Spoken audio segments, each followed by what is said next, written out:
Hi అండి. ఈరోజు గ్రూప్స్‌లో భాగంగా మనం గ్రూప్ 2లో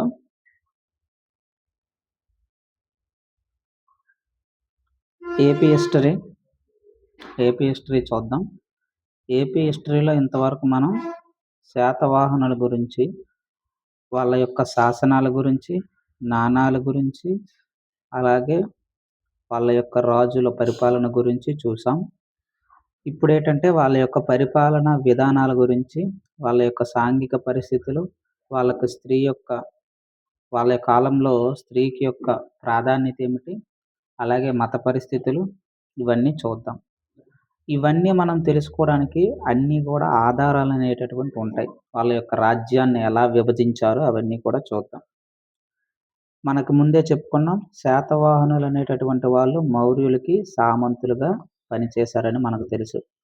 తర్వాత మనకి మొదటి శాతకర్ణి ఏం చేశాడంటే వాళ్ళ యొక్క మొదటి శాతకర్ణి స్వతంత్రతను ప్రకటించుకున్నాడనమాట. ఎప్పుడైతే మౌర్యులు పతనానికి గురయ్యారో ఆ సమయంలో ఈయన మొదటి శాతకర్ణి స్వతంత్రతని ప్రకటించుకొని రాజ్యాన్ని పరిపాలన అయితే చేశాడు మనకు తెలుసు. అదే మౌర్యుల విధానాన్నే మనకి శాతవాహనులు కూడా అనుసరించారనమాట. అయితే ఇదంతా మనకు ఎలా తెలుస్తుందంటే నాసిక్ శాసనం బట్టి మనకు తెలుస్తుందనమాట. నాసిక్ శాసనం. మనకు 2 శాసనాలు ఇంపార్టెంట్ ఇందులో. మనకి ఫస్ట్‌దొచ్చేసి దేవి నాగానిక వేసినటువంటి నానాఘట్ శాసనము, అలాగే గౌతమి బాలశ్రీ వేసినటువంటి నాసిక్ శాసనం. ఈ 2 శాసనాలు మనకి ఇంపార్టెంట్ అనమాట. ఎవరి గౌతమి బాలశ్రీ అంటే గౌతమి పుత్ర శాతకర్ణి వాళ్ళ యొక్క అమ్మనమాట. అయితే యొక్క శాసనాల్లో మనకి చెప్తున్నారనమాట. మేము మౌర్యులు సామంతులము అని చెప్పుకున్నారు. ఓకేనండి. అది మనకి ఇంపార్టెంట్. అలాగే ఇక్కడ మనం చూసుకుంటే మెయిన్‌గా ఇంకా ఎక్కడెక్కడ మనకి ఆధారాలు దొరికాయి. ఇంకా ఏవైనా ఆధారాలు ఉన్నాయంటే కౌటిల్యుడు రాసినటువంటి అర్థశాస్త్రం. ఓకేనా? కౌటిల్యుడు మనకు తెలుసు. ఎవరి కౌటిల్యుడు అంటే మనకి చంద్రగుప్త మౌర్యుడులో ఆస్థానంలో ఈయన ప్రధానిగా పనిచేశాడు. ఆయన మనకి ముఖ్య ప్రధానిగా చేశాడు. ఆయన రాసినటువంటి అర్థశాస్త్రం మనకి చాలా ఇంపార్టెంట్. ఆనాటి మౌర్యుల యొక్క కాలం నాటి ఆర్థిక స్థితిగతులు, సామాజిక స్థితిగతులు, ప్రజల యొక్క జీవన ఎలా సాగించారు, అటువంటివన్నీ కూడా మనకి ఎలా తెలుస్తుందంటే వీళ్ళ యొక్క కౌటిల్యుడు రాసినటువంటి అర్థశాస్త్రం మనకి తెలియజేస్తుంది. ఓకేనండి. అది మనకి మెయిన్ ఇంపార్టెంట్ అనమాట. అర్థశాస్త్రమే మనకి కౌటిల్యుడు రాసినటువంటి అర్థశాస్త్రం మనకి తెలియజేస్తుందని మనం ఇక్కడ తెలుసుకోవచ్చు. అదే అర్థశాస్త్రంలో మనకి శాతవాహనుల గురించి కూడా తెలుసుకోవచ్చు అని ఇక్కడ మనం ఆయన యొక్క రచనలు బట్టి మనకు అర్థమవుతుందనమాట. ఇంకా ఎవరెవరు ఉన్నారు? వాత్సాయనుడు రాసినటువంటి కామసూత్రాలు అయితేనేమి, అలాగే న్యాయ సూత్రాలు, కామసూత్రాలు, న్యాయ సూత్రాలు ఇలా వీటిని బట్టి మనకి ఆనాటి కాలం పరిపాలన గురించి తెలియజేస్తారనమాట వీళ్ళందరూ కూడా. అలాగే మనుధర్మ శాస్త్రం కూడా వీళ్ళ యొక్క పాలన గురించి వివరిస్తుంది. మనం ఇక్కడ గుర్తుంచుకోవాల్సింది ఏంటంటే శాతవాహనుల యొక్క పరిపాలన కాలం గురించి ముఖ్యమైన గ్రంథాలు అవ్వచ్చు, శాసనాలు అవ్వచ్చు, దేన్ని బట్టి మనం తెలుసుకోవచ్చు అంటే నాసిక్ శాసనం, అలాగే కౌటిల్యుడు రాసినటువంటి అర్థశాస్త్రం, అలాగే వాత్సాయనుడు రాసినటువంటి కామసూత్రాలు, మనుధర్మ శాస్త్రాలు వీటి గురించి వీరి శాతవాహనుల యొక్క పాలన గురించి ఆధారాలు మనకు తెలియజేస్తుంది. హాలుడు రాసినటువంటి వీటితో పాటు హాలుడు రాసినటువంటి గాథ సప్తసతి కూడా మనకి ఇంపార్టెంటే. 700 కథలను సంకలనం చేశాడు. ఇందులో మనకి శాతవాహనుల కాలం నాటి సాంఘిక పరిస్థితులు, మత పరిస్థితుల గురించి తెలుసుకోవడానికి అనువైనది. అలాగే ఇది మనకి శివుడి యొక్క స్తోత్రంతో మొదలవుతుంది. మనకి ఈ యొక్క గాథా సప్తసతి. ఈ గాథా సప్తసతి శివుడి స్తోత్రంతో మొదలయ్యి గౌరీ స్తోత్రంతో మనకి ఏమవుతుందంటే ముగింపు అనేటటువంటిది ఉంటుంది అని మనం తెలుసుకోవాలి. ఇలా శాతవాహనుల పరిపాలనకి మనకి వీళ్ళ ఆధారాలు లభిస్తున్నాయి. అయితే దక్షిణాపదం అంటే మనకు తెలుసు. ఇదంతా మనకి దక్షిణాపదం అవుతుందనమాట. ఓకేనా? ఈ వింధ్య పర్వతాల నుంచి ఇక్కడ వరకి మనకి దక్షిణాపదం అని అంటాం. ఈ దక్షిణాపదంలో మొట్టమొదటిగా మనకి మహారాజు, అలాగే రాజాధిరాజు అనే బిరుదులు ఎవరయ్యా ధరించారంటే శాతవాహనులని మనం చెప్పుకోవచ్చు. అలాగే మనకి మీరు అబ్జర్వ్ చేస్తే రాజులు పరిపాలన అనేటటువంటిది చాలా ఫాస్ట్‌గా చెప్పుకున్నాం. ఎందుకంటే అక్కడ బిట్ రావడానికి అవకాశం 1 లేదా 2 ఉంటాయి. కానీ వారి పరిపాలన విధానాల గురించి ఎక్కువగా బిట్లొస్తాయి. 5-10 బిట్లు పడడానికి అవకాశం ఉంటుంది. కాబట్టి ఇక్కడ డెప్త్‌గా వెళ్తామనమాట. ఎక్కడైతే అవసరం లేదో నార్మల్‌గా చెప్పుకుంటూ వెళ్ళిపోతాం. ఎక్కడైతే డెప్త్ అవసరమో అక్కడ కొంచెం టైం అనేటటువంటిది ఎక్కువవుతుంది. ఓకేనా? ఇక్కడ మనం గమనించినట్లయితే వీళ్ళ యొక్క రాజ్యాన్ని ముందుగా ఎలా విభజించారనేటటువంటిది మనం తెలుసుకోవాలి.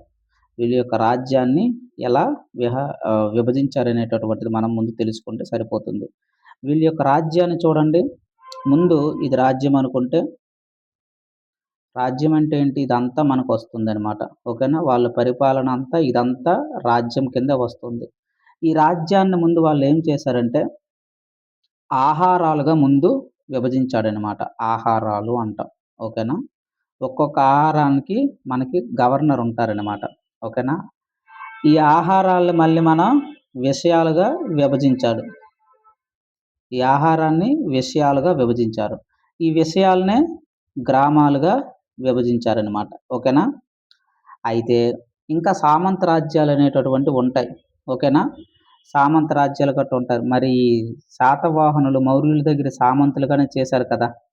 ఆళ్ళు గూడా ఇదే ప్రాసెస్ ఫాలో అయ్యారనమాట మౌర్యులు కూడా. అందుకే ఇదే ప్రాసెస్‌ని మౌర్యుల యొక్క ప్రాసెస్‌నే ఈ శాతవాహనులు గూడా ఫాలో అవుతున్నారు.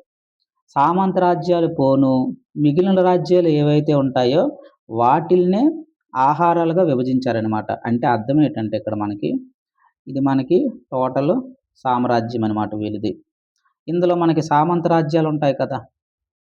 ఈ సామంత రాజ్యాలు ఒక 5, 10 ఉన్నాయనుకోండి. వాటిని మనం ముందు తీసేస్తామనమాట. మిగిలిన వాటినే ఆహారాలుగా విభజించారు. ఆహారాలను విషయాలుగా, విషయాలను గ్రామాలుగా విభజించారు. ఇది ఈ యొక్క స్ట్రక్చర్ అనమాట. ఏంటి ఈ ఏమంటాము? ఈ యొక్క సామంత రాజ్యులు లేదా సామంత రాజ్యాలంటే ఇక్కడ వాళ్ళకొక పేరు కూడా ఇస్తారనమాట. వాళ్ళని ఏటంటామంటే మహాభోజులు అని అంటాం. ఈ యొక్క సామంత రాజులు లేదా రాజ్యాలు ఎవరైతే ఉంటారో వాళ్ళనే మనం ఏమని అంటామంటే మహాభోజుడు లేదా మహాభోజులు అంటాం. వీళ్ళేటంటే ఉన్నత సామంత రాజ్యాలకు చెందినటువంటి వాళ్ళనమాట వీళ్ళు. అంటే రాజు నియమిస్తాడు. ప్రాంతీయ పాలకుడుగా రాజు అనేటటువంటి వారు నియమిస్తారనమాట. వాళ్ళకి హైయెస్ట్ ఆహ్, ఏమంటాము ప్రాముఖ్యత అయితే ఉందనమాట. ఓకేనా? వీళ్ళ యొక్క పనేటంటే మెయిన్‌గా ఈ మహాభోజుడు లేదా మహాభోజులు అంటాము వాళ్ళని. ఈ సామంత రాజ్యాలు వాళ్ళ పని. యుద్ధ సమయంలో వీళ్ళు మనకి సైన్య సహకారం అందిస్తారనమాట. సైన్య సహకారాన్ని అందించేవారు ఎవరయ్యా అంటే మహాభోజులు గుర్తుంచుకోవాలి. అలాగే స్థానిక శాంతి భద్రతలను గూడా వీళ్ళు నిర్వహిస్తారనమాట. ఈ మహాభోజులే. ఓకేనా? ఈ మహాభోజులే స్థానిక శాంతి భద్రతలు గూడా నిర్వహిస్తారు. అది మనం గుర్తుంచుకోవాలి. అది అవి పోను ఏవి? ఈ సామంత రాజ్యాలు ఏవైతే ఉంటాయో వీళ్ళ యొక్క రాజ్యంలో సామంత రాజ్యాలు పోను మిగిలిందే రాజ్యాన్ని విభజించారనమాట. ఆహారాలుగా, ఆహారాలను విషయాలుగా, విషయాలను గ్రామాలుగా. ఓకేనా? ఇది మనకి ఆర్కిటెక్చర్. వాళ్ళ యొక్క నిర్మాణ స్థితి. తరువాత మనకి ఇంపార్టెంట్ ఏంటంటే స్ట్రక్చర్ అర్థమైపోయింది. స్ట్రక్చర్ అయిపోయిన తర్వాత ఏం తెలుసుకోవాలి? పదవుల గురించి, వాళ్ళ యొక్క ఆచరణల గురించి తెలుసుకోవాలి. ఇప్పుడు వాళ్ళ యొక్క పదవుల గురించి తెలుసుకుందాం. ముఖ్యంగా వాళ్ళ యొక్క క్యాబినెట్ ఎలా ఉంటుంది అనేది మనం గుర్తుంచుకోవాలి. అయితే ఎప్పుడైనా మనం గుర్తుంచుకోవాలి రాజే సర్వాధికారి ఉంటాడు. ఓకేనా?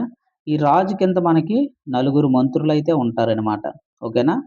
ఈ నలుగురు మంత్రులు వాళ్ళ యొక్క రోల్స్ అనేటటువంటివి ప్లే చేస్తారు. ఈ నలుగురు మంత్రుల్ని మనం ఏమంటామంటే అమాత్యులు అని అంటామనమాట. ఈ నలుగురు మంత్రుల్ని అమాత్యులు. ఎవరు ముఖ్యంగా అంటే ఇప్పుడు చూసుకోండి. మొట్టమొదటి వ్యక్తి విశ్వ అమాత్య అని అంటాం. అంటే ఈయనే మెయిన్ అనమాట. రాజుకి ఆంతరంగిక సలహాదారుడిగా ఉంటాడు. ప్రస్తుతానికి ప్రధానిగా మనం చెప్పుకోవచ్చు. ఈయనేటంటే ఏ టు జెడ్ అది ఏదవని సైనిక వ్యవస్థ అవని, ఆర్థిక వ్యవస్థ అవని, అలాగే ఇటువంటి వ్యవస్థలవని అన్నిటికి పైన హెడ్ అనమాట. ఈయన ఏమి చెప్తే అదే రాజు కూడా పాటిస్తారు. అటువంటి క్యాడర్ అనమాట. విశ్వ అమాత్య అని అంటాము. ఈయన రాజుకి ఆంతరంగిక సలహాదారుడు. ఇక్కడ చూసారో లేదో అంతరంగిక సలహాదారుడంటే నార్మల్ ఏదో ఇలా వెళ్ళి అలా వచ్చేయడం అటువంటిది కాదిక్కడ. చాలా అటాచ్‌మెంట్ ఉంటుందనమాట. మనకి రాజుతో ఏటంటే మంచి అటాచ్‌మెంట్ ఉంటుందనమాట. అటువంటి వాళ్ళనే నియమిస్తారు. తరువాత రాజ్ అమాత్య అనే వాళ్ళుంటారు. మొదటి వాళ్ళు ఎవరండి? విశ్వ అమాత్య వాళ్ళుంటారు. తర్వాత రాజ్ అమాత్య వాళ్ళుంటారు. వీళ్ళేటంటే రాజు ఆదేశాలేస్తారనమాట. వాటిని అమలుపరుస్తాడు. అంటే రాజు ఆదేశాలు ఎలా ఇస్తాడు? ఈ విశ్వామాత్య ఏదైతే సలహా ఇస్తారో అదే చెప్తాడనమాట. దాన్ని మనం రాజు అమాత్యగా ఆయనకు అప్పచెప్తారు. అలాగే తర్వాత మనకి ఆర్థిక మంత్రి ఎవరు? మహా అమాత్య అని గుర్తుంచుకోవాలి. ఓకేనా? ప్రధాన సేనాధిపతి ఇంపార్టెంట్. మహా తలవర అని కూడా అంటాం. ఇలా 4 కేటగిరీ ఇక్కడ మనం గుర్తుంచుకోవాలి.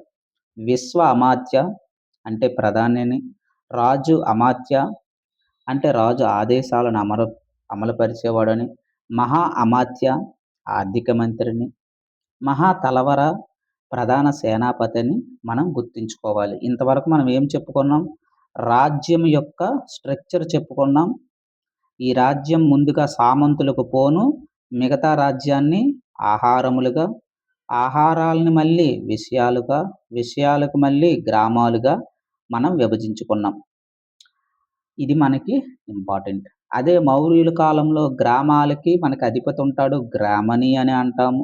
ఈ గ్రామాలకు అధిపతినే మనం గ్రామని అని అంటాం మౌర్యుల కాలంలో.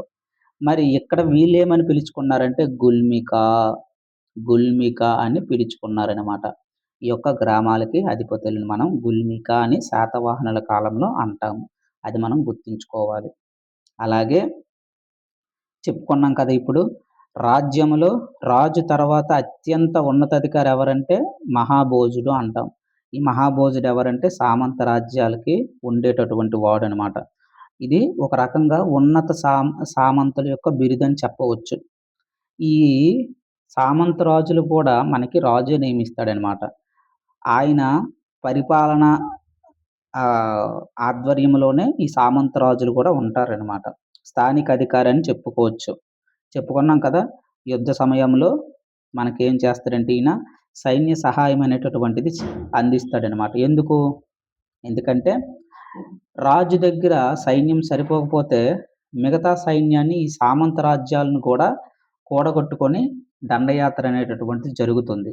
ఈ సామంత రాజ్యులతో కూడా మనకి ఎప్పుడు కూడా సమావేశాలు జరుగుతాయన్నమాట. అలాగే స్థానిక శాంతి భద్రతలు కూడా వీళ్ళు కాపాడుతారు. ఎవరు? ఈ మహాభోజులు. ఈ యొక్క పదాన్ని మనం గుర్తుంచుకోవాలి. ఓకేనా? ఈ యొక్క పరిపాలన కాలాన్ని మనం విజువలైజేషన్ చేసుకొని గుర్తించుకోవడానికి ట్రై చేయాలి.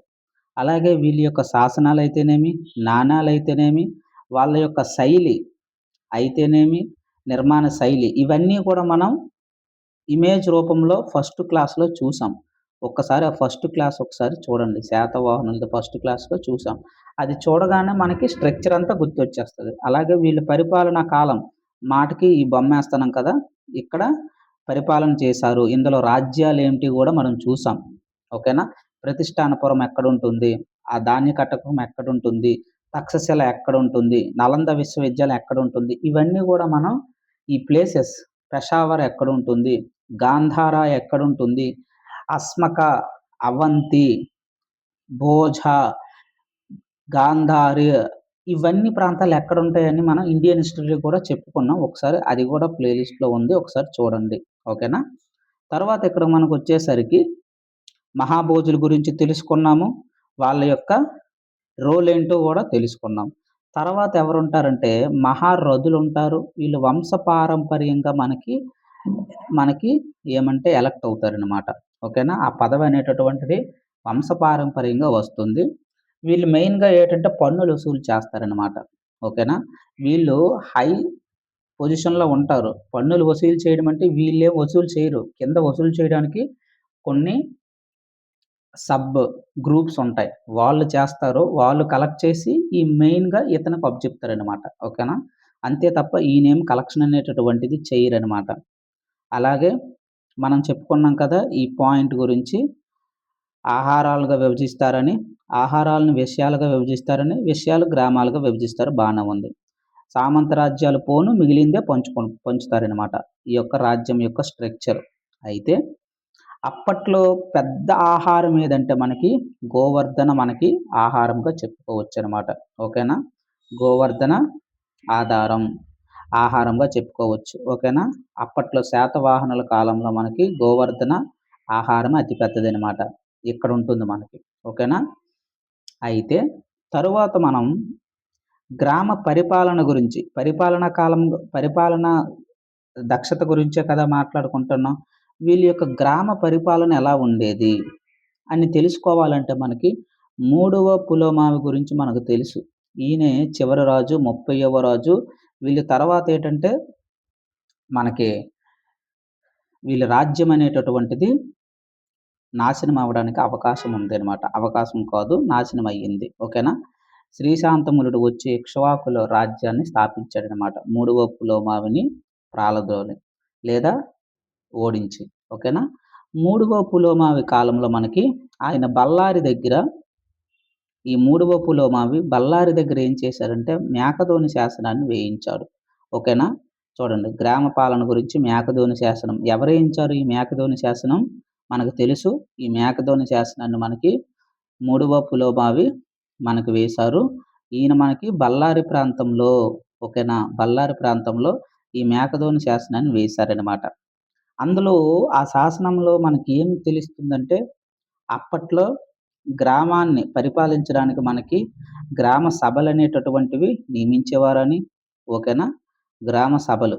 అలాగే ఆ గ్రామ అధికారి ఏమని పిలుస్తామంటే గుల్మిక అని గుర్తుంచుకోవాలి. అదే మౌర్యుల కాలంలో ఏమని పిలుస్తాము? గ్రామని. ఇది ఇందాకల మనం మాట్లాడుకున్నాం. అంటే శాతవాహనుల కాలము నాటికి ఈ యొక్క గ్రామ లేదా స్థానిక స్వపరిపాలన అనేటటువంటిది ఉండేది. గ్రామాల గురించి ఉండేది. పట్టణాల గురించి కూడా ఉండేది. మరి గ్రామాల్లో నిర్వహించే సభని మనం గుల్మిక అని అనుకుంటున్నాం. గ్రామాధికారిని. మరి పట్టణాలకు సంబంధించి పరిస్థితి ఏంటంటే ఇక్కడ చూడండి. పట్టణాలకు సంబంధించి మనకి నిగమ సభలుంటాయన్నమాట. ఓకేనా? నిగమ సభలు. వాటినే పట్టణ పరిపాలన సభల గురించి తెలియజేస్తుందన్నమాట. ఇది అక్కడ దేన్ని బట్టి తెలియజేస్తుంది మనకి? భట్టిప్రోలు శాసనం బట్టి తెలుస్తుంది. ఇది కూడా వాళ్ళే వేయించారు. ఓకేనా?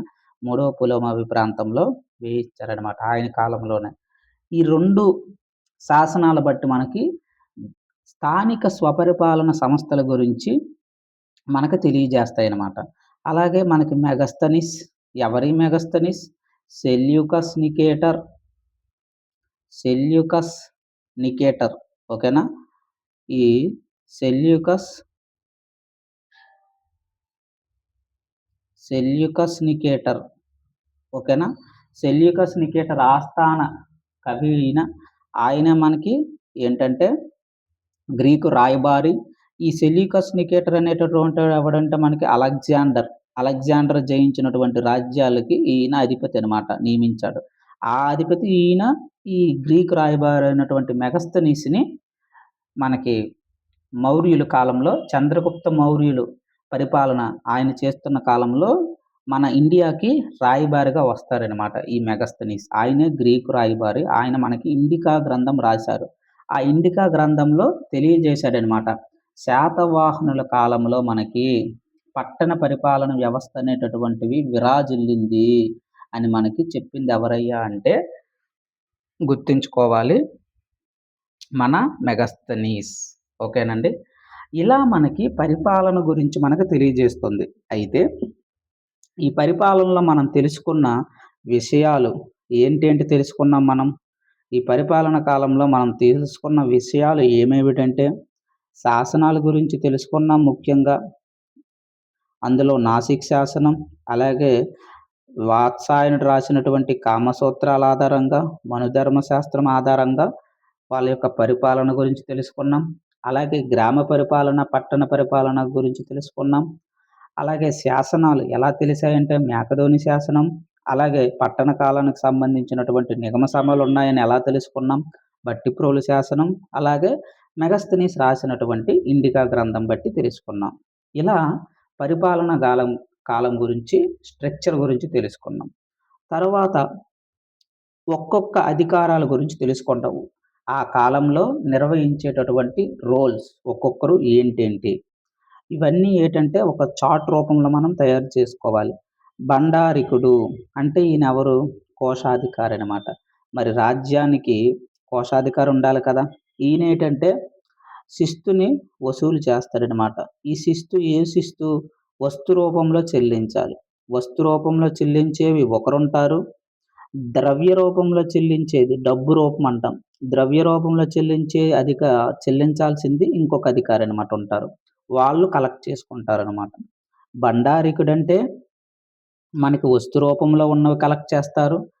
హిరానికుడంటే ఈయన కోశాధికారే ద్రవ్య రూపంలో మనీని కలెక్ట్ చేసేది హిరణికుడు. భండారికుడు ఏం చేస్తాడంటే వస్తు రూపంలోను కలెక్ట్ చేస్తాడు. ఇది మనం గుర్తుంచుకోవాలి. తప్పదు. ఓకేనా? ఇలా మనకి నెక్స్ట్ అధికారి గురించి తెలుసుకుంటే మహాధార్మిక. ఎవరి మహాధార్మిక? ఈ మహాధార్మిక అనేటటువంటి వాడు విద్య, మతపరమైన వాటి గురించి అటువంటి సెక్షన్ అంతా ఈయన చూసుకుంటాడనమాట. రాజ్యంలో విద్య గురించి గాని, ఎటువంటి మత పరిష్కారం చూపించాలన్నా మనకి మహాధార్మిక అనేటటువంటి వ్యక్తి మనకి చూసుకుంటారనమాట. మూడిట్ల గురించి తెలుసుకున్నాం. భండారిక ఓకేనండి. భండారికుడు మనకి వస్తు రూపంలో కలెక్ట్ చేస్తాడు. ఓకేనా? ఇక్కడ మనం చూసాం ఆల్రెడీ. భండారికుడు, హిరానికుడు. ఓకేనా? ద్రవ్య రూపంలో హిరానికుడు, భండారికుడు వస్తు రూపంలో చేస్తాడు. మహాధార్మిక విద్య గురించి చూస్తాడు. అలాగే ఆర్యక. ఆర్యక అంటే న్యాయ వివాదాలను పరిష్కరించేవాడు. ఇవన్నీ గుర్తుంచుకోవాలి మనం. ఓకేనా? లేఖకుడు అంటే దీని అర్థం ఏంటి? రాజు ఏదైనా శాసనాలు వేశాడు, లేదా ఏదైనా మనకి రాయబారాన్ని పంపాలి ఇంకొక రాజ్యానికి. ఇటువంటివన్నీ కూడా మనకి ఎవరు సంకలనం చేస్తారంటే లేఖకుడు చేస్తారు. ఈ లేఖకుడు పనేంటంటే మనకి రాజు ఆదేశాలను, అలాగే రాజు పత్రాలను ఇటువంటిని మనకి శాసనాలు తయారు చేయడము గాని, వాటి యొక్క అన్ని పనులను మనకి లేఖకుడు చూసుకుంటాడు. అలాగే మరి కోటలను రక్షించాలి. ఎందుకంటే సామ్రాజ్యాలనన్నిటిని రక్షించడానికి ఒక అధిపతి ఉండాలి. ఆయన్నే మనకి ప్రతిహారుడు అంటాం ఇక్కడ. ఓకేనా?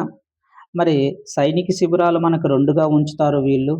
ఏటంటే ఒకటి పర్మనెంట్ శాశ్వత సైనిక సభ, ఇంకొకటి శిబిరం, తాత్కాలిక సైనిక శిబిరం. 2 శిబిరాలు ఉంటాయన్నమాట. తాత్కాలిక సైనిక శిబిరాలు అనేటటువంటి సామంతరాజుల ఆధ్వర్యంలో ఉంచుతారు. పర్మనెంట్ అనేటటువంటివి రాజు ఆధ్వర్యంలో ఉంచుతారు. మరి దానికి స్కందగారము అనేటటువంటిది ఆయన చూసుకుంటారనమాట. ఆయన బిరుదది. ఆయన చూసుకోవాలి.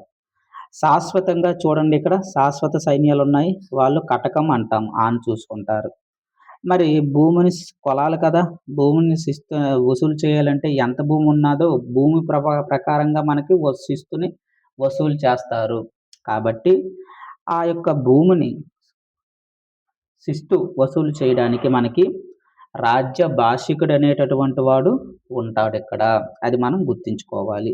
ఇక్కడ మనం ఏమేమి తెలుసుకున్నాము? భండారికుడు గురించి తెలుసుకున్నాము. ఎవరి భండారికుడు? వస్తు రూపంలో శిస్తును కలెక్ట్ చేసేవాడు. అలాగే హిరానికుడు గురించి తెలుసుకున్నాము. ఎవరి హిరానికుడు? ఈ హిరానీయుడు అనేటటువంటి వాడు ధన రూపంలో మనకి కలెక్ట్ చేస్తాడు. ఇవన్నీ కూడా మనకి ఏమిటంటే పన్నులు కలెక్ట్ అవుతాయి. మహాధార్మిక గురించి తెలుసుకున్నాము. విద్య గురించి అటువంటివన్నీ ఈయన చూసుకుంటాడని. అలాగే మహా ఆర్యక తెలుసుకున్నాము. న్యాయ వివాదాల గురించి పరిష్కరిస్తారని. లేఖకుడు పేరులోనే ఉంది. రాజు యొక్క శాసనాలని, అలాగే రాజు యొక్క పత్రాలని, ఆంతరంగిక కార్యదర్శులు కూడా ఈయనే. కోటను రక్షించడానికి ప్రతిహారుడని, తాత్కాలిక శాశ్వత సైన్యాలకి స్కందగారము, కటకము. భూమిని కొలిచి శిస్తు వసూలు చేసేవారు ఎవరంటే రాజ్యభాషికుడు. ఈయన అసలైనగా ఏమంటామంటే ట్యాక్స్ కలెక్ట్ చేస్తాడనమాట. ఈయన కలెక్ట్ చేసి ఏం చేస్తాడంటే సెగ్రిగేషన్ ఇంకొకరు చేస్తారు. ట్యాక్స్ కలెక్షన్ ఈయన చేస్తాడు రాజ్యభాషికుడు. అందులో వస్తువులన్నీ ఒకడి దగ్గరికెళ్ళిపోతాయి. ద్రవ్యం అంతా ఒకడి దగ్గరికెళ్ళిపోతుంది. ఈ ఇద్దరి మీద ఇంకొకడు ఉంటాడు. వీళ్ళిద్దరి మీద అసలైన వ్యక్తి పైన ఉంటాడనమాట. ఓకేనా? అది మెయిన్ ఇంపార్టెంట్ మనకి. ఓకేనా? ఇలా మనకి మహారథి చూడండి. ఈ మహారథి అసలైనోడనమాట. వీడికి ఈ వస్తు రూపంలో కలెక్ట్ చేసేది, ధన రూపంలో కలెక్ట్ చేసేది ఈ 2 కలిపి ఈయనకి చెప్తారనమాట. కింద లెవెల్‌లో ఎవడు రాజ్యభూషకుడు అనేటటువంటి వాడు ఉంటాడు. ఈడి నుంచి ఈడికి వీళ్ళిద్దరికెళ్తది. వీళ్ళిద్దరి నుంచి మెయిన్ ఈడికెళ్తది. ఇది ఒక సర్కిల్ అనమాట. ఓకేనా? ఇలా మనకి ఏమిటంటే రాజ్యంలో ఉండేటటువంటి పన్నులు కలెక్షన్ ఇలా జరుగుతుంది. వాళ్ళ యొక్క పేర్లు. అలాగేనండి. మీరు ఎక్కువగా చదవకండి. ఓకేనా? లిమిటెడ్ సోర్స్‌ని నమ్మండి. Limited source. ఇప్పుడు నేను మీకిప్పుడు ఇవేవి అర్థమవ్వవు గానీ, వన్స్ అన్నీ అయిపోయిన తర్వాత 75 బిట్స్‌కి హిస్టరీలో 70+ మార్క్స్ ఈ యొక్క మెటీరియల్ నుంచి వచ్చాయి. 70+ మార్క్స్ కిందటి ప్రీవియస్‌లో. ఇవన్నీ ఎన్నో అనాలిసిస్ చేసుకొని ఓకేనా? ఒక సంకలనం చేసినటువంటిదనమాట ఇది. ఈ బుక్ అనేటటువంటిది. ఓకేనా? సింపుల్ వ్యూలో అలాగే చెత్తంతా డిలీట్ చేసేస్తారు. ఓకేనా? చెత్తని డిలీట్ చేసేసి ఇంపార్టెంట్ మాత్రమే. నేను పెట్టే ఏ బుక్ అయినా అది పూర్తిగా మనకేంటంటే అది దేన్ని టార్గెట్ చేస్తదంటే మనకి ఎగ్జామ్‌నే టార్గెట్ చేస్తుంది. మెయిన్స్ ప్రాస్పెక్టివ్‌లో ఎగ్జామ్‌నే మనకి టార్గెట్ చేస్తుంది. చెప్పాను కదా! ఏదో ఒక సోర్స్‌నే మీరు నమ్ముకోండి. మీరు 10 బుక్కులు చదవకుండా ఒక బుక్‌నే చదవండి. దాన్నే రిపీట్ చేయండి. నేను ఈ బుక్కు ప్రిఫర్ చేస్తాననమాట. చెప్పడానికైనా ఎవరికైనా. ఓకేనా?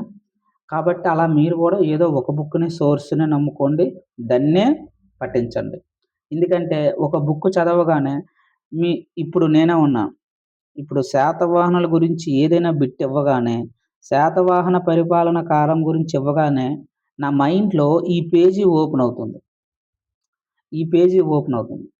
అదే నేను ఒక 10 పుస్తకాలు చదివాననుకోండి ఏమవుతుంది? ఈ పేజీ ఓపెన్ అవుతది. 10 పుస్తకాల్లో ఆ పేజీలన్నీ ఓపెన్ అయినట్టుగా కనిపిస్తది. అంత క్లమ్జీనెస్ ఉంటది. ఏది చదవగానే ఆ బుక్ గుర్తొస్తదనమాట. ఆ పేజీ నంబర్‌కెళ్ళిపోతాం మనం. ఇది ఒక 10 చదివితే ఏమవుతుంది? క్లమ్జీ వస్తది. ఏది గుర్తురాదు అప్పటికి. అందుకే ఒకటే చదవండి. ఓకేనా? మీరెన్ని కోచింగ్ సెంటర్‌లకెళ్ళినా ఒక బుక్కే చదవండి. అది. అయితే ఇక్కడ మనకి సాంఘిక పరిస్థితులు ఎలా ఉన్నాయి?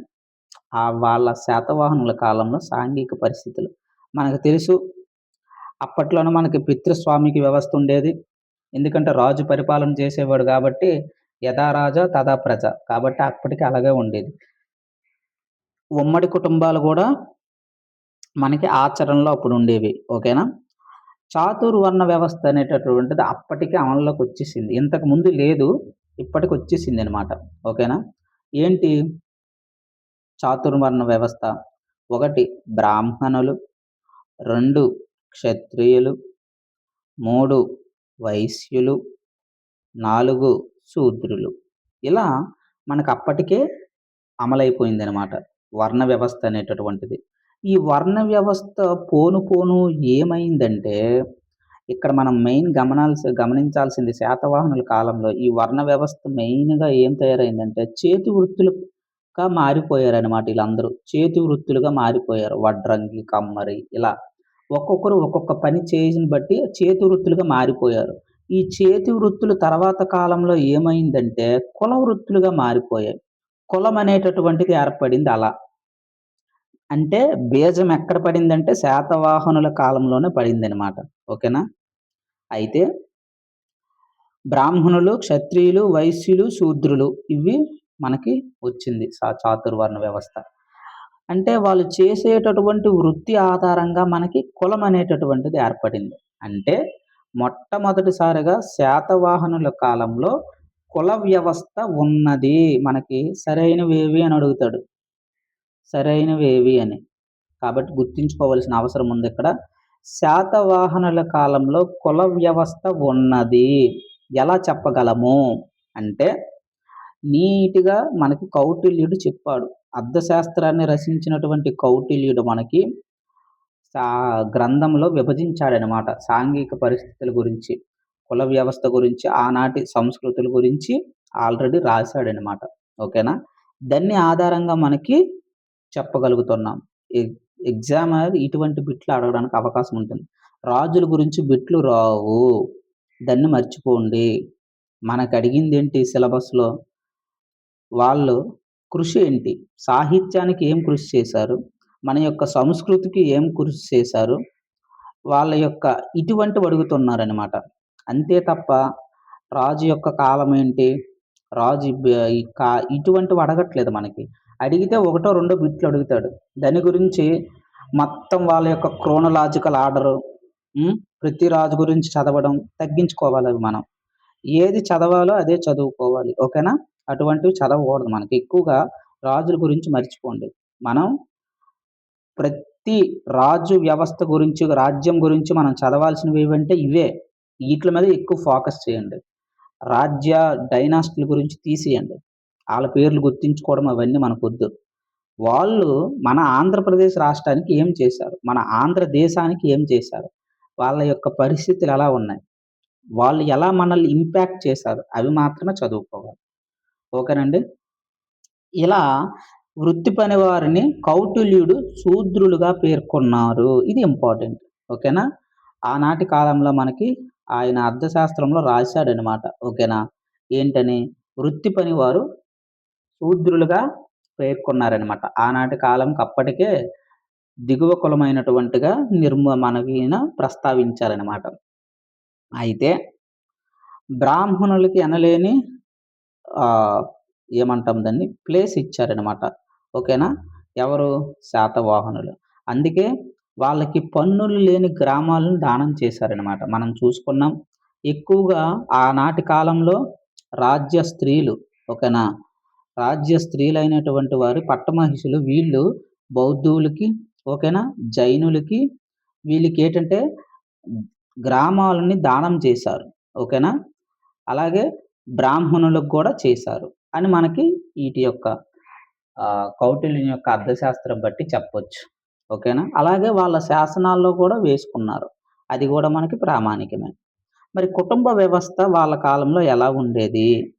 ఇవన్నీ చిన్న చిన్నవనమాట. వీటిని మనం ఫాస్ట్‌గా చెప్పుకోవచ్చు. అసలైన దగ్గర కొంచెం ఎక్కువగా ఉంటుందనమాట. ఉమ్మడి కుటుంబమే ఉండేది శాతవాహనుల కాలంలో. అలా ఉండేదని మనకెలా తెలుస్తుంది? గాథా సప్తశతి ద్వారా మనకి తెలుస్తుందనమాట. పితృస్వామ్య వ్యవస్థే నడిచేదని, ఉమ్మడి కుటుంబమే ఉండేదని మనకు తెలుస్తుంది ఏదంటే గాథా సప్తశతి 700 కథలు. చిన్న చిన్న కథలు. ఓకేనా? ఆనాటి సాంప్రదాయాల్ని మనకు తెలియజేస్తుందనమాట. అయితే ఇది మొత్తము హాలిడే రాశారని మనకి కొంతమంది నమ్ముతున్నారు. ఇంకొంతమంది చరిత్రకారుల భావన ఏంటంటే కొంతమంది కవుల యొక్క సంకలనం చేశారు అని ఇంకొకటి భేదాభిప్రాయాలైతే ఉన్నాయన్నమాట అందులో. మరి వివాహ వ్యవస్థ ఎలా ఉందంటే పవిత్ర స్థానమే ఉండేది శాతవాహనుల కాలంలో. ఉన్నత వర్గాలు ఆళ్ళేం చేసినా బావుంటుంది. బహుభార్యత్వం అనేటటువంటిది ఉండేది. అప్పట్లో మనకి అగ్రవర్ణ అబ్బాయి అనేటటువంటి వాడు తక్కువ కులాన అమ్మాయికి చేసుకుంటే దాన్ని మనం అనులోమానం అంటామని వివాహము. రివర్స్ అయితే అల్ప అబ్బాయి, అల్పవర్గ అబ్బాయి అగ్రవర్ణ అమ్మాయిని చేసుకుంటే దాన్ని విలోమామ అంటామని, వివాహం అంటామని తెలుసుకోవాలి. ఇది మనం సోషియాలజీ కింద కూడా మనం చదువుకోవచ్చనమాట. ఓకేనా? అయితే అనులోమాను వివాహం ద్వారా పుట్టిన సంతానాన్ని మనం ఉగ్ర సంతానం అంటాం. అనులోమానం అంటే ఏటి? హైయెస్ట్ వాళ్ళు అబ్బాయి. ఓకేనా? తక్కువ అమ్మాయి వర్ణాలను చేసుకుంటే వాళ్ళ యొక్క సంతానాన్ని ఉగ్ర సంతానం అని అంటాం. అయితే ముఖ్యంగా ఏటంటే ఆనాటి కాలంలో వితంతువులు బ్రహ్మచర్యాన్ని బాగా పాటించేవారనమాట. ఓకేనా? అది మనకి ఇంపార్టెంట్. స్త్రీలకైతే మంచి స్థానమే ఉండేది. అది గూడా మనకు తెలుసు. ఓకేనా? స్త్రీల కాలంలో మనకి చూసుకుంటే ఆనాటి వీళ్ళ స్త్రీల కాలం శాతవాహనులు చూసుకుంటే అన్నిట్లోనూ పాల్గొనేవారనమాట. వేద నాగరికతలో అయితేనేమి అక్కడి నుంచి మనకి మలి నాగరికతలో కొంచెం తగ్గింది గానీ శాతవాహనులకొచ్చేటప్పటికి బానే ఉంది. స్త్రీలు ఉత్సవాల్లోనూ, పండుగల్లోనూ, సమావేశాల్లోనూ సమానంగానే మనకి పాల్గొనేవారనమాట. మరి ఇది గూడా మనకు తెలుసు. వీళ్ళు బౌద్ధ విహారాలు, చైత్యాలు, ఆరామాలు వాళ్ళన్నిటికి గూడా ఆటి యొక్క నిర్మాణానికి దాన ధర్మాలు చేశారని మనకు తెలుసు. ఇంతకుముందు చెప్పుకున్నాం. ఏంటి విహారాలు అంటే బౌద్ధ విహారాలు. మనకు తెలుసు బౌద్ధ మతంలో మనకి 3 ఉంటాయి. వాటిల్లో మనకేటంటంటే స్తూపాలని అంటాము. అలాగే చైత్యాలని అంటాము. అలాగే విహారాలు అంటాము. అలాగే ఆరామాలు అంటాం. ఇవి మనం గుర్తుంచుకోవాలి ఆరామాలు. ఏంటి స్తూపాలంటే బుద్ధుని యొక్క అవశేషాల మీద కడతాం. అటువంటివే స్తూపాలు. ఉదాహరణకి అమరావతి స్తూపము, భట్టిప్రోలు స్తూపము. చైత్యాలంటే ఏమిటి? విహారాలంటే ఏమిటి కూడా తెలుసుకోవాలి. ఏంటి చైత్యాలంటే బౌద్ధ భిక్షువుల యొక్క ప్రార్థనా మందిరాలివి. విహారాలంటే బౌద్ధ భిక్షువులకి నిర్మాణ స్థలాలు లేదా నివాస స్థలాలని అంటాం విహారాలంటే. ఆరామాలంటే విద్యా కేంద్రము, అన్ని కేంద్రాలు ఒకే దగ్గర ఉంటాయి. వాటిల్ని మనం ఆరామాలు అని అంటాం. అదే వాటన్నిటికి గూడా ఆనాటి స్త్రీలు ఓకేనా? నిర్మాణాలకు దాన ధర్మాలు చేశారని మనకి తెలుస్తుంది. ఓకేనా? వాళ్ళ యొక్క శాసనాల్లో వేసుకున్నారు. స్త్రీలు గౌతమి బాలస్త్రీ అయితేనేమి, దేవి నాగానిక వేసినటువంటి నానాఘట్ శాసనం అయితేనేమి, ఇవన్నిట్ల గురించి మనకు తెలియజేస్తుంది. ఇదిగో ఇక్కడ మనకి ఇచ్చాడు. గౌతమి బాలశ్రీ బాద్రయాన కొండపైన మనకు నిర్మించే బౌద్ధ విహార నిర్మాణానికి విరాళాలిచ్చింది. ఏంటి ఇది ఎక్కడుంది మనకంటే అమరావతి దగ్గరలో మనకు ఉందనమాట. అలాగే సతీ సహగమనంలో పాల్గొన్నారు స్త్రీలు. అటువంటిది మనకెలా తెలుస్తుందంటే ఒక విగ్రహం లభించిందనమాట నాగార్జున కొండ దగ్గర. దాన్ని బట్టి మనకి సతీ సహగమనం పాటిస్తున్నారని అర్థమవుతుంది. అలాగే బానిస వ్యవస్థ కూడా ఎక్కువగా ఉందనమాట మన శాతవాహనుల కాలంలో. ఎలా మనం చెప్పగలమంటే మనకి వాత్సాయనుడు రాసినటువంటి కామసూత్రాల్లో మనకు తెలియజేస్తుంది. ప్రేమ గురించి, అలాగే కుటుంబ విలువల గురించి, అలాగే ఆనాటి సాంఘిక పరిస్థితుల గురించి మనకి ఈ యొక్క వాత్సాయనుడు రాసినటువంటి కామసూత్రాలు బట్టి మనకు అర్థమవుతుంది. ఇదేంటి స్త్రీల యొక్క ప్రస్థానం. అంటే స్త్రీలకి మంచి పొజిషన్ అయితే ఉన్నదని మనకు అర్థమవుతుంది. అగ్రవర్ణాల వారిగా. ఓకేనా? తర్వాత మనం చూసుకుంటే వీళ్ళ యొక్క ఆర్థిక పరిస్థితులు ఎలా ఉండేది? వీళ్ళ యొక్క ఆర్థిక పరిస్థితి వీళ్ళకెలా ప్రధాన వృత్తి ఏంటి? ఎవరికైనా వ్యవసాయమే. ఓకేనా? ఆదాయం మొత్తం గూడా వ్యవసాయం ద్వారా వస్తుంది. ఓకేనా? అయితే ఇప్పుడేటంటే మనకి మనకు ప్రభుత్వ ఆదాయ మార్గం అనేటటువంటిది మనకు భూమి శిస్తు. దాన్నే మనం రాజబాగా అంటాము. సాధారణంగా భూమి శిస్తు ఒకటో, ఆరో వంతు ఉండేది. అప్పటి వరకి బానే ఉండేది. మొఘలుల మన వీళ్ళ కాలం మౌర్యుల కాలం 1/12 అంతకు ముందు కాలం నుంచి 1/12, 6 ఇలా ఉండేది. అలా అలా మొఘలులు ఆ తర్వాతకొచ్చేసరికి బ్రిటిష్ వాళ్ళు వచ్చేసరికి 1/2కెళ్ళిపోయిందనమాట. చాలా అలా పెంచుకెళ్ళిపోయారు. అలాగే భూమిని సర్వే జేసి మనకి శిస్తుని నిర్ణయించే అధికారి రజ్జువాహక ఇది మనకు అడుగుతాడు బిట్. భూమిని సర్వే చేసి శిస్తుని వసూలు చేసేటటువంటి అధికారి రజ్జువాహక ఇది మనం గుర్తుంచుకోవాలి. ఎలా మనం చెప్తున్నామంటే గాథా సప్తశతిలో చెప్పారు వాళ్ళు. వాళ్ళు ఆ కాలంలో పండించేటటువంటి పంటలేమిటి అని. వరి అయితేనేమి, చెరుకు, జొన్న, నువ్వులు ఇవన్నీ కంది, కొబ్బరి మనకి పండించేవారు. మరి ఎద్దులను, గాడిదలను గూడా వాళ్ళు వ్యవసాయ పనులకు ఉపయోగించేవారు. ఇలా మనకి ఆనాటి సాంఘిక పరిస్థితులను ఇక్కడ మనకు తెలియజేసుకోవచ్చు. మరి రాజు ఆధీనంలో ఉండే భూమిని రాజుక కీటకం అని అంటాము. ఎందుకంటే రాజు ఆధీనంలో కొంత ఉంచుతారనమాట. ఎక్కువగా భూమి శిస్తు వసూలవుతుంది ఇక్కడి నుంచే. అయితే వీళ్ళ కాలంలో మనకి 2 రకాల శిస్తులుంటాయనమాట. ఏటంటే బలి అని, బాగా అని. ఈ రెండిటికి కొంచెం తేడా ఉంటుందనమాట. బలి అంటే రాజుకు చెల్లించే చిస్తు అంటే చూసినంత మాత్రం చేత, రాజును చూసినంత మాత్రం చేత మనం శిస్తుని చెల్లించాలి. ఇది అప్పట్లో ఏమిటంటే అయిందంటే ఒక ఆహ్, నెగటివిటీ అనేటటువంటిది రాజు మీదకొచ్చిందనమాట. అలాగే వ్యవసాయ ఉత్పత్తుల పైన పన్ను చెల్లించాలి. దాన్ని మనం బాగా అంటాము. అలాగే వాళ్ళు అప్పట్లో ఏటంటే ఉదక యంత్రాలుండేవి. ఆధునిక వ్యవసాయ పనిముట్లని అంటామనమాట. వాళ్ళు రూపొందించారనమాట. అంటే ఏంటి? భూముంది.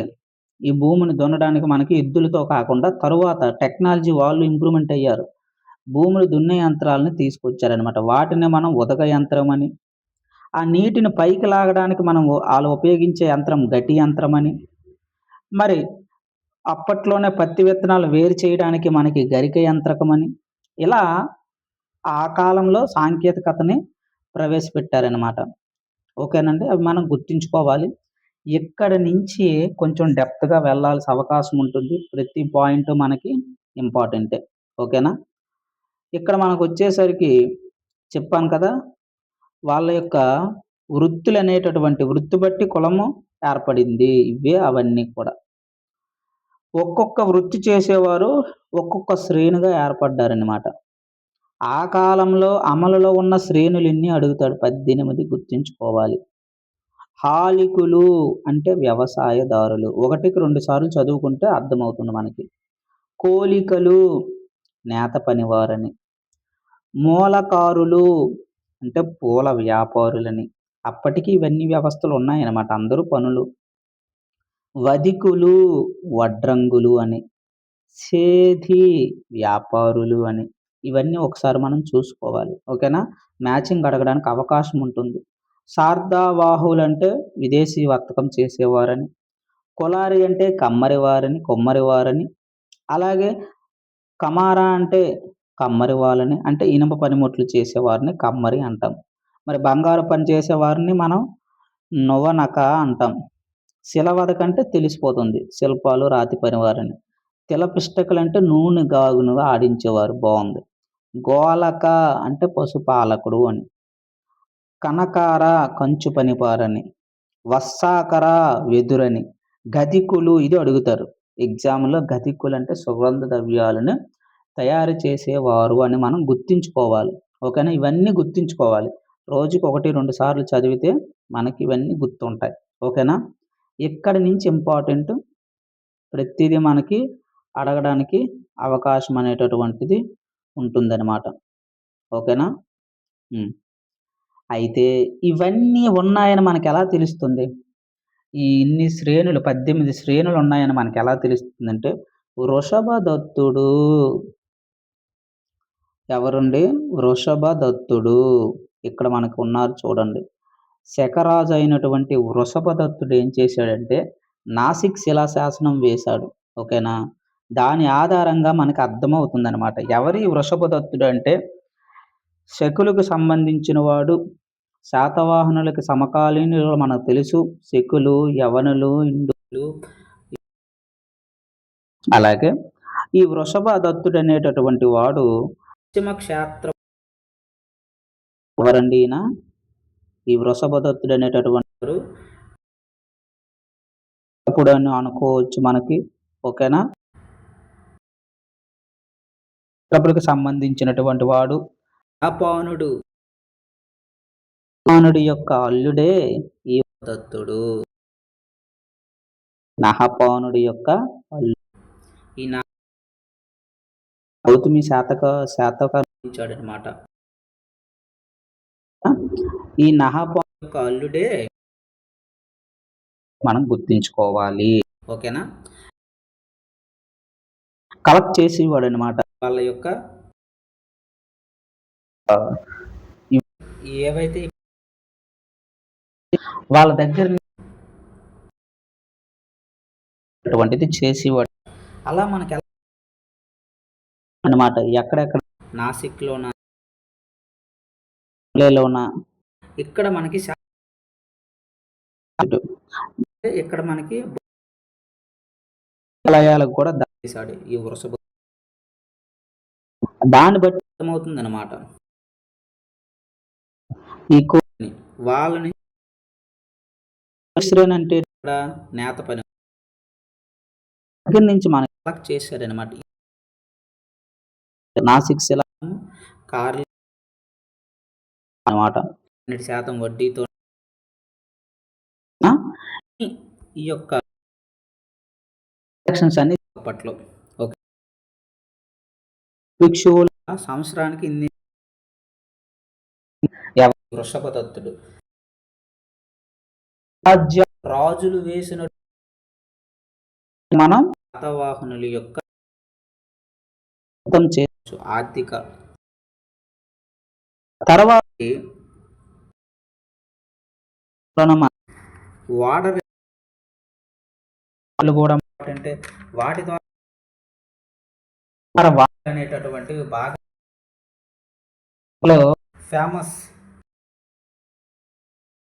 ప్రాచుర్యం పొందినటువంటి కొన్ని వాటర్లు ఉన్నాయి. అవి మనకు తెలియదు. ఇక్కడ ఇంకొకటి ఇంపార్టెంట్ అండి అని ఎవరు రాశారు అదే పెరి అనే గ్రంథం తెలుపుతుంది. వీళ్ళతో వ్యాపారం చేశారని అంటే విదేశీ వాణి పెరిప్లస్ ఆఫ్ ద వాటర్ రేవులు ఒకసారి చూద్దాం. వెళ్ళి ఇక్కడి నుంచి ఇక్కడ వరకు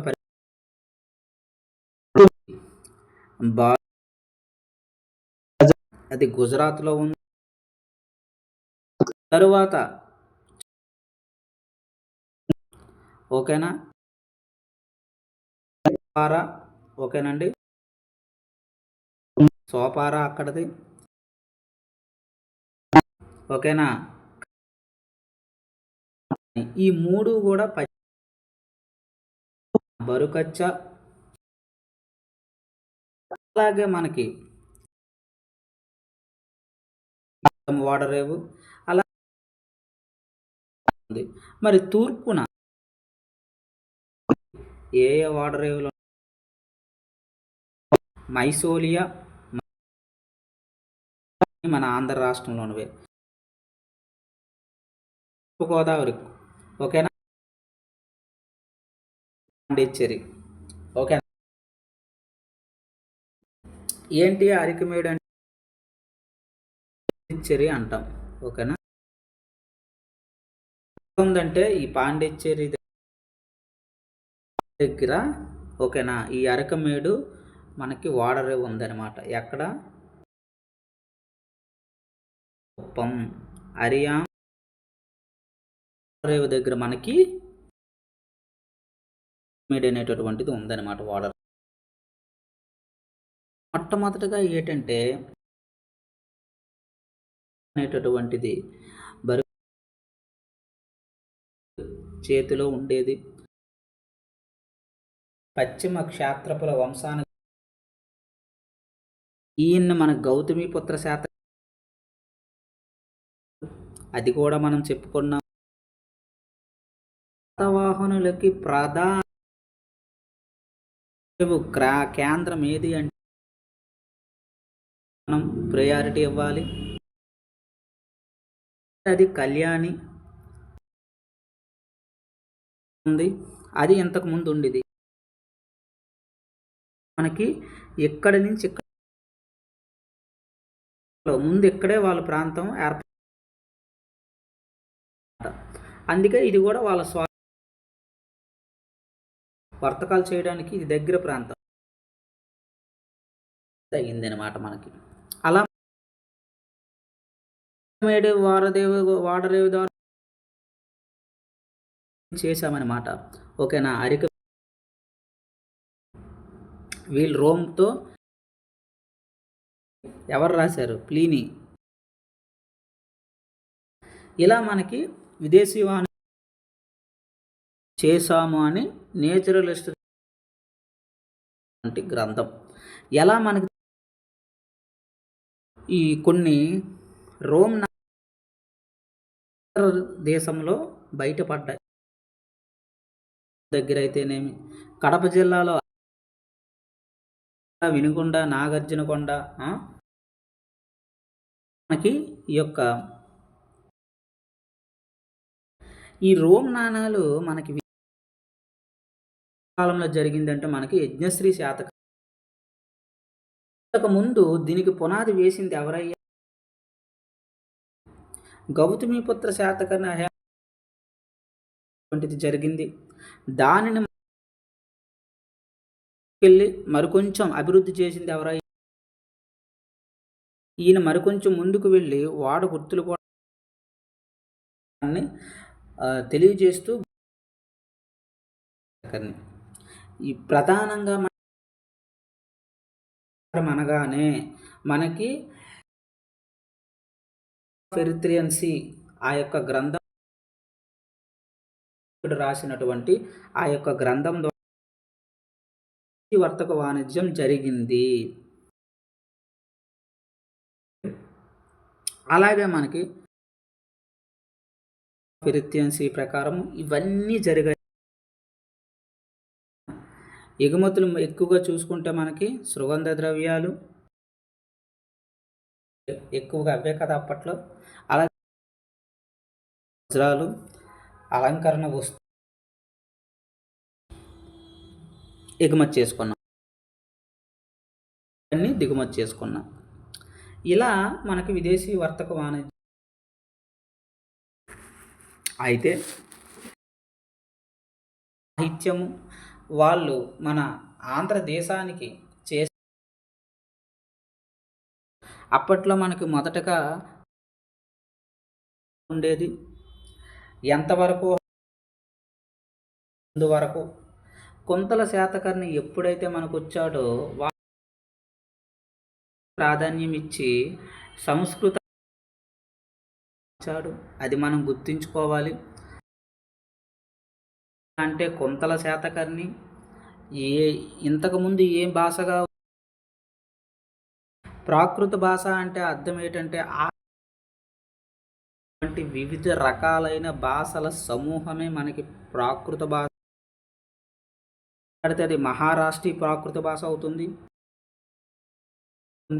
జైన సాంప్రదాయంలో ఒక భాష ఉంటుంది. ఇలా వాటన్ని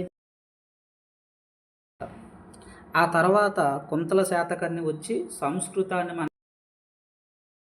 మార్చాడనమాట. కుంతల అని ఎందుకన్నామంటే కుంతల వరకు ఈయన సామ్రాజ్యాన్ని విస్తరించాడు. ఈ ప్రాంతాన్ని కర్ణి అని ఆయనకి బిరుదనే. అయితే వాళ్ళు చేసినటువంటి కృషి సాహిత్యం చూసుకుంటే ఈ యొక్క భాష నుంచే మన తెలుగు భాష ఆవిర్భవించింది. హాలుడు మనకు తెలుసు. అప్పుడు వరకు హాలుడే ఎనలేని కృషి చేశాడు. ఎంతవరకు అంటే కుంతల శాతకర్ణి సప్తశతిని ప్రాకృత భాషలోనే రాశాడు. దీన్ని బట్టి మనకి ఏమర్థమవుతుందంటే మత రాజకీయ పరిస్థితి వచ్చనమాట. అలాగే గుణాఢ్యుడు రాసినటువంటి బృహత్ కథ అయితేనేమి అంటాము. అలాగే బృహత్ కథ ఏం వ్యవస్థ గురించి తెలియజేస్తుంది, గుర్తించుకోవాలి.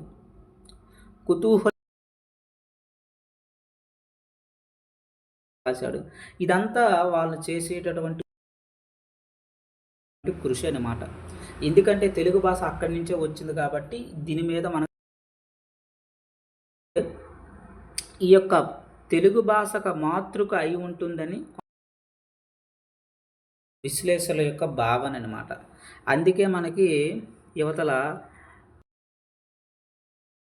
అటువంటి రచనలు ఇస్తారు. అది ప్రాకృతికమా సాంస్కృతికమా గుర్తించుకోవాలి, గుర్తు రావాలి. గుణాఢ్యుడు రాసినటువంటి బృహత్ కథ అనగానే మనకి అది పైశాచిక భాష, పరిణయం అనగానే మనకి ప్రాకృత భాష గుర్తు రావాలి. ఓకేనండి. అలాగే మరి మనకు తెలుసు కుంతల శాతకర్ణి సంస్కృత భాషను ప్రోత్సహించాడు, అధికార భాషగా ఈయన దాన్ని ఆమోదించాడనమాట.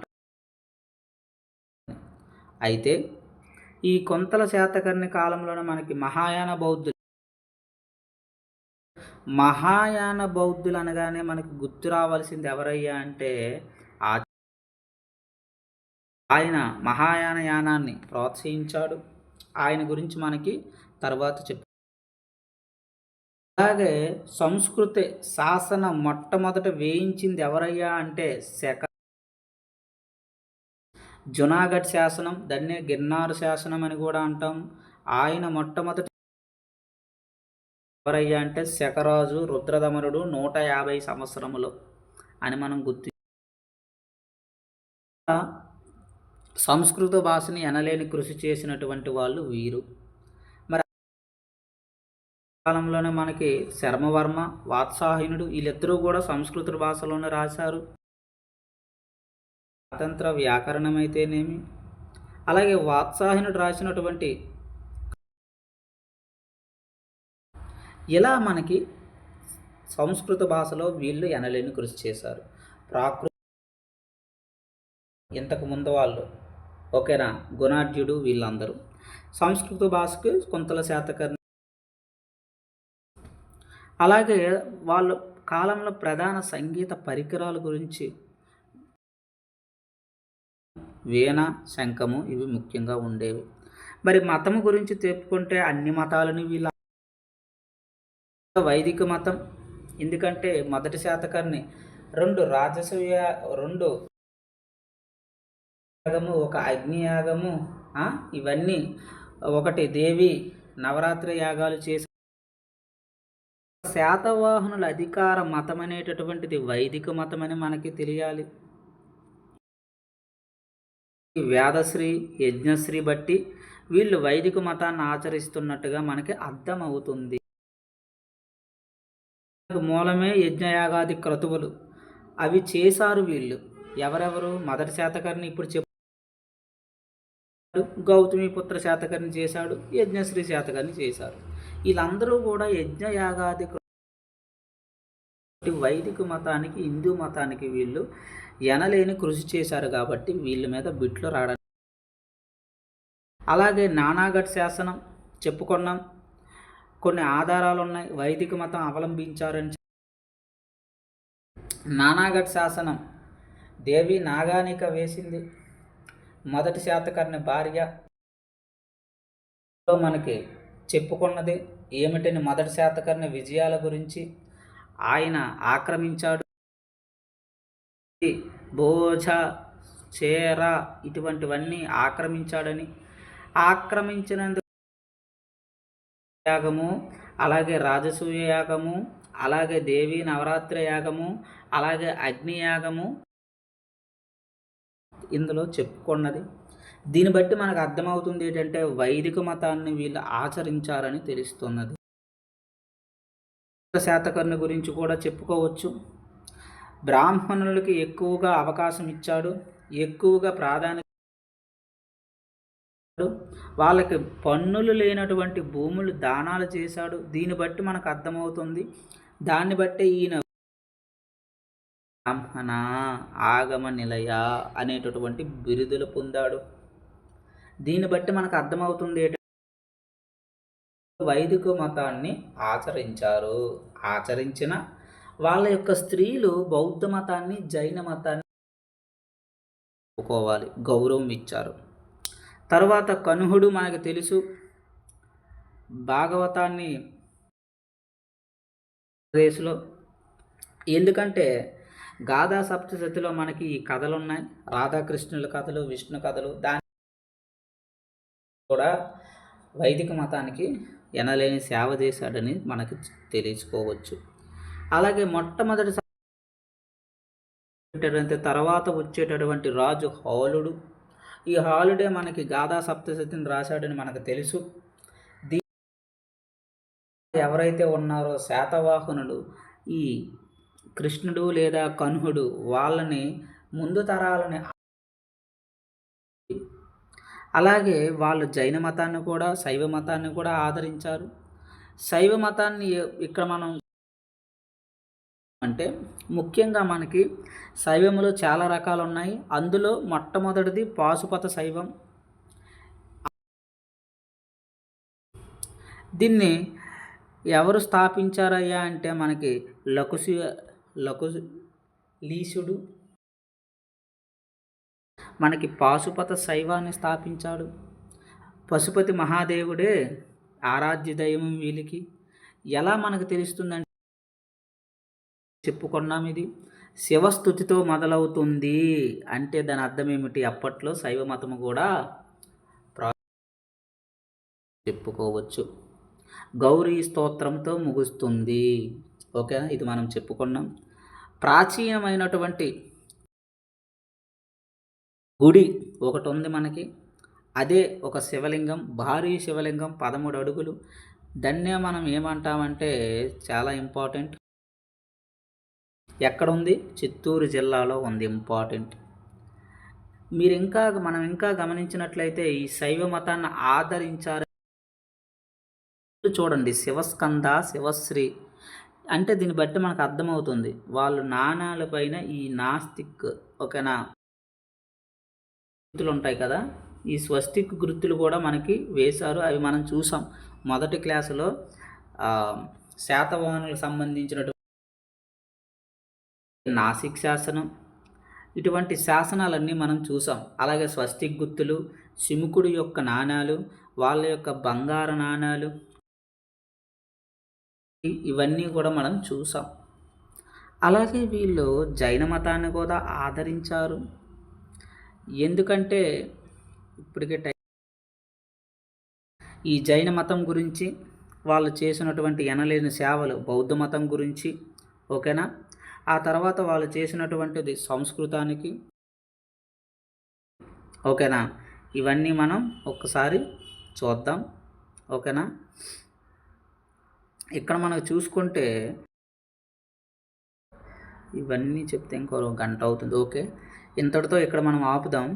ఓకేనా, ఈ యొక్క తర్వాత క్లాస్లో చూద్దాం. ఛానల్ని అయితే ముందుగా సబ్స్క్రైబ్ చేసుకోండి, ఎందుకంటే ఇవన్నీ కూడా మనకి ఇంపార్టెంటే. ఫుల్ డెప్త్లో అటువంటి జైన మతం అయితేనేమి ఇక్కడి నుంచి ఫుల్ డెప్త్ ఉంటుంది, ఇక్కడి నుంచి బిట్లు రావడానికి అవకాశం ఉంటుంది. ఓకేనండి, ఛానల్ అయితే సబ్స్క్రైబ్ చేసుకోండి. ఓకేనండి, థ్యాంక్ యూ.